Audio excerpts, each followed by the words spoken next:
Hello guys, it's camski and welcome to my guide to all Spellbreak runes.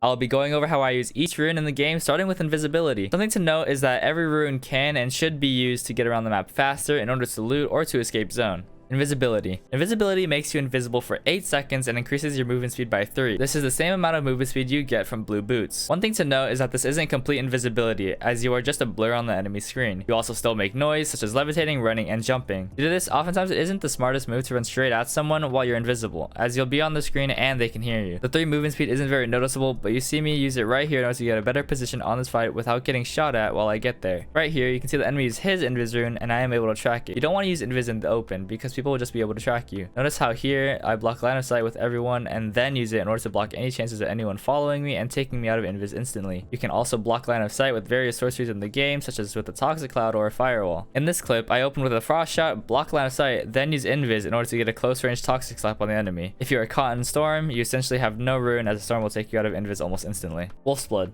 This is generally the same as invisibility, except you don't have to be as careful with it. Wolf's Blood does a loud howl that can be heard and seen by nearby enemies, increasing your movement speed by 4 and essentially giving you wall hacks on the enemy. It reveals everyone, even invisible people, within 100 meters of you for 12 seconds. This effect is not given to teammates. In this clip, I use Wolf's Blood to give me info about where everybody is. I notice that this person is alone and I down him.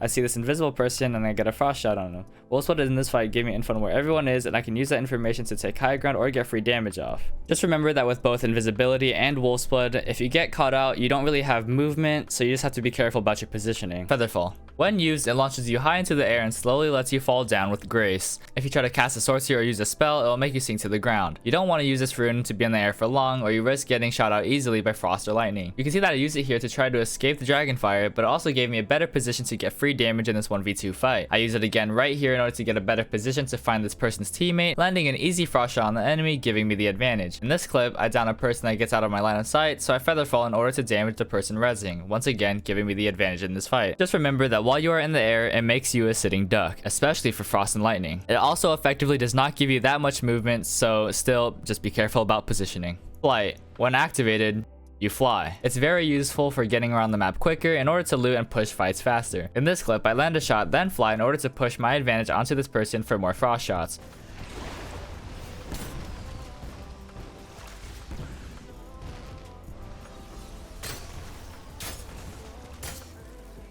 I then use my flight in order to quickly close the gap between me and this person in order to get close range toxic slaps. In this clip, I use flight in order to check and deny the res onto this ball, and after losing him, I use flight again in order to catch up and push him.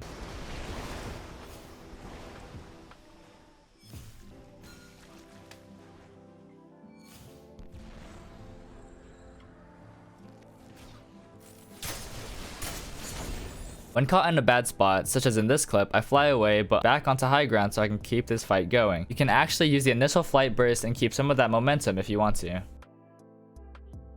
Teleport. Teleport teleports you to a target location after a short channel. It can be used to get around the map faster as well as to loot faster. In this fight, you can see that this person begins his teleport right next to me, but because he didn't see me, he is caught with no rune and therefore he gets downed. So when you use teleport to disengage from a fight, remember to be aware of where you are teleporting to so you don't teleport into another person or team. In the rest of this fight, I see a firewall which will block my frost shots, so I teleport while still maintaining high ground to get past the firewall and get more frost shots in. When teleporting aggressively, make sure you aren't just rushing into multiple people on high HP that can just down you out of your teleport. I teleport onto high ground in order to get the HP advantage and then pushed in, reducing my chance of downing. Spring Step. This is where things start to get interesting. When you spring step, you launch in a direction and you can hold the spacebar to keep the momentum going. Because it is on a low cooldown, you can traverse around the map quickly without worrying about expending a long cooldown and getting caught out of position. You can also use it to micro position and take high ground or another advantageous position on somebody else, or even to quickly push someone. Because it gives you a lot of movement on a short cooldown, it is very useful in fights as you can dodge shots and gain a positional advantage at the same time multiple times a fight. Also, notice how I am running the Runic Fluency talent. I wait for my second rune charge before using my rune, because if I didn't, it would just reset the timer and I would be left with no rune. In this clip, I lead by spring stepping in and holding levitate to cover more distance, which leads to me getting a really good toxic slap to begin the third party. I then use another spring step in order to chase and stay close to the enemy. This spring step I use in order to dodge the incoming fireball while also getting high ground and getting more pressure. It isn't just about dodging a shot, but also positioning yourself as a bonus. Dash. Dash has some of the same concepts as Spring Step, but you have more control over where you are going compared to Spring Step. This is the normal dash. By starting at a higher height, you can transfer some of the downwards momentum into forwards momentum, and by jumping and levitating, you can carry it even further. If you hold crouch, it increases your FOV while dashing, but does not make you go any faster.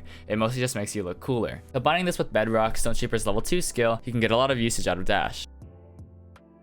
Using this with Stone Shaper, I utilize the Bedrock Dash in order to close the distance where I would be stronger, since I'm using more of a close range build. After using a Fireball, there's a dead time where you can't cast another spell, so you can make the most out of this by using a Rune, sort of like animation cancelling, in order to dodge incoming shots while still being close to the enemy. In this next clip, I am playing Tempest. I dash forward to instantly close the gap between me and the two people in front of me. Notice right here, before dashing in order to get closer, I slap first in order to get additional damage in, and then dashing, which follows the same point as animation cancelling. Also, by dashing before I touch the ground, I maintain my squall buff from level 3 Tempest, allowing me to do more damage. Then I dash closer to the person holding a levitate just a little bit to carry me a little further, and therefore getting 2 exiles. Moving on as Toxicologist, I use dash in order to get closer, as I knew that it would come off cooldown by the time I need it. After waiting for my cooldown, I dash into my cloud, which makes me invisible while I dash and get a close toxic slap in order to win this fight without being hit. Hopefully this gives you a general idea of how dash should be used. Obviously you can also use it to get around the map faster, but with Spring Step and Dash being on such a low cooldown with fast movement, I don't see why you wouldn't pick up these 2 runes. There are also 2 runes returning back to Spellbreak, Shadow Step and Chronomaster, and I'll have guides for those when they come out. If this video helped you out in any way, please make sure to let me know in the comments below, and if you want to support the channel, the best way would be to drop a like on the video. If you want, you can subscribe and click the notification bell to make sure you never miss an upload for whenever I do decide to upload. With that being said, I'll see you guys in the next video.